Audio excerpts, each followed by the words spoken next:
Periods એટલે કે માસિક ધર્મ હવે અત્યારે પણ લોકો આ વિશે ખુલ્લીને વાતો નથી કરતા અને બીજી તરફ મહિલાઓ પણ આ ટોપિકમાં ખુલ્લીને વાત કરવાથી શરમાતી હોય છે. જો કે તેમાં શરમ રાખવાનું કોઈ પણ કામ નથી. હવે જો પીરિયડ્સ આવે તો દુખાવાને કારણે મહિલાઓ પરેશાન થઈ જતી હોય છે, પરંતુ જો પીરિયડ્સ ના આવે ને તો પણ મહિલાઓ ટેન્શનમાં આવી જતી હોય છે. સામાન્ય રીતે આજે પીરિયડની સાયકલ છે 28 દિવસની હોય છે, પરંતુ ઘણી વખત આપણી ખરાબ લાઇફસ્ટાઇલ અને ખોટી ખાવા પીવાની આદતોને કારણે આપણા જે પીરિયડ્સ છે એ લેટ થઈ જતા હોય છે અને આને જ કારણે મહિલાના શરીરમાં બીજી ઘણી સમસ્યા પણ થવા લાગતી હોય છે. જો કે જો તમને પણ હવે પીરિયડ્સ લેટ થવાની સમસ્યા છે તો તમે ઘરે બેઠા બેઠા થોડા ઉપાય અપનાવીને આ ઘરેલું નુસ્ખા અપનાવીને જે પીરિયડ્સ લેટ થઈ ગયા છે, જે તમારી પીરિયડ સાયકલ બગડી ગઈ છે, તેને ઠીક કરી શકો છો. હવે ક્યાં છે એ નુસ્ખા એ જાણવા માટે આ વિડીયો આખો જોઈ લેજો. તમે આવી ગયા છો VTUgujarati.com પર ને મારું નામ છે મેઘા. હવે આ ઘરેલું નુસ્ખા વિશે જાણતા પહેલા એક કામ કરો કે પ્લે સ્ટોર પર જઈને તમે મારી એપ્લિકેશન ડાઉનલોડ કરી લો. મહિલાઓમાં જે પીરિયડ્સ આવે છે એ ઘણી નેચરલ પ્રક્રિયા છે, ઘણી સામાન્ય પ્રક્રિયા ગણવામાં આવે છે, પરંતુ ઘણી વખત એવું બને છે કે મહિલાઓને 5-6 દિવસ 10 દિવસ અથવા તો 1 મહિના સુધી જે પીરિયડ્સ છે નથી આવતા અને તેમની જે પીરિયડ સાયકલ છે બગડી જતી હોય છે અને આને જ કારણે મહિલાઓમાં ચીડિયાપણું અને આ સિવાય તેમના શરીરમાં બીજી ઘણી સમસ્યા પણ થવા લાગતી હોય છે.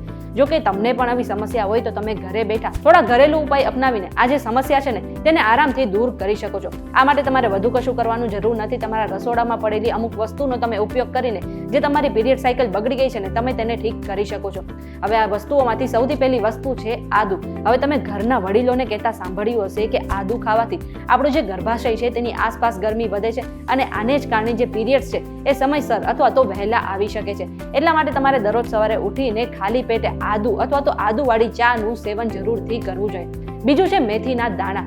હવે જો તમને પીરિયડ સમયસર નથી આવતા અથવા તો લેટ આવે છે અથવા તો તમારી જે પીરિયડ સાયકલ બગડી ગઈ છે તો તમારે મેથીના દાણાનું જે પાણી છે ને તેનું સેવન કરવું જોઈએ. આમ કરવાથી આપણા શરીરમાં ગરમી વધે છે. એટલું જ નહીં, રાત્રે સૂતા પહેલા જે મેથીના દાણા છે તેને તમારે પાણીમાં પલાળી લેવું જોઈએ અને સવારે ઉઠીને એ પાણીને તમે ઉકાળીને તેનું સેવન કરશો ને તો તમારા જે પીરિયડ છે એ સમયસર તમને આવી જશે. ત્રીજું છે અજવાઈનનું પાણી. હવે જો તમારા પીરિયડ્સ લેટ આવે છે અથવા તો 5-10 દિવસ થઈ ગયા છે ને તમારા પીરિયડ્સ નથી આવ્યા તો તમે 1 ગ્લાસ પાણી લો, તેમાં 1 ચમચી અજવાઈન નાખો અને તેને ઉકાળી લો. એ બાદ તમે તેમાં થોડો ગોળ ઉમેરીને એ પાણી છે તેનું સેવન કરી શકો છો. અને ખાસ ધ્યાન રાખો કે આ જે પાણી છે તેનું સેવન તમે ભૂખ્યા પેટે કરો. આવું કરવાથી જે તમારા પીરિયડ્સ લેટ થઈ ગયા છે તુરંત જ આવી જશે. અને ચોથું છે કાચું પપૈયું. જો તમારા પીરિયડ્સ લેટ આવી રહ્યા છે તો તમે કાચા પપૈયાનું સેવન પણ કરી શકો છો. આ સિવાય તમે કાચા પપૈયાનો જે રસ છે તેનો પણ સેવન કરી શકો છો. અને ખાસ ધ્યાન રાખજો કે આ જેટલા પણ મેં તમને નુસ્ખાઓ કીધા છે એ બધા જ તમારે ખાલી પેટે કરવાના છે. અને આવું કરશો, સવારે ઉઠીને તમે આ બધા નુસ્ખા ટ્રાય કરશો તો તમારા જે પીરિયડ્સ છે એ સમયસર આવી શકે છે. આ સિવાય તમે હોમમેડ ડ્રિંક પણ ટ્રાય કરી શકો છો. એને બનાવવા માટે તમારે 1 ચમચી અજમો, 1 ચમચી વરિયાળી, 1-2 એલચીના ટુકડા અને 1-2 લવિંગના ટુકડાને પાણીમાં ઉમેરી લેવાના છે અને જ્યાં સુધી પાણીનો રંગ ના બદલે ને ત્યાં સુધી તેને ઉકાળવાનું છે.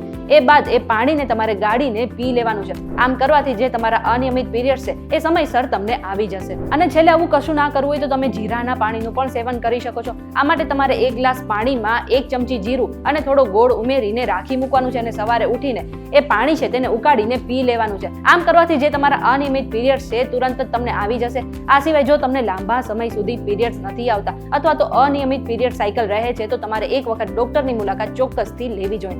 આ બધી જ માહિતી અમે રિસર્ચ દ્વારા એકઠી કરી છે અને કોઈ પણ સ્વાસ્થ્ય સંબંધિત સલાહ માટે તમારે ડોક્ટરને તો મળવું જ જોઈએ.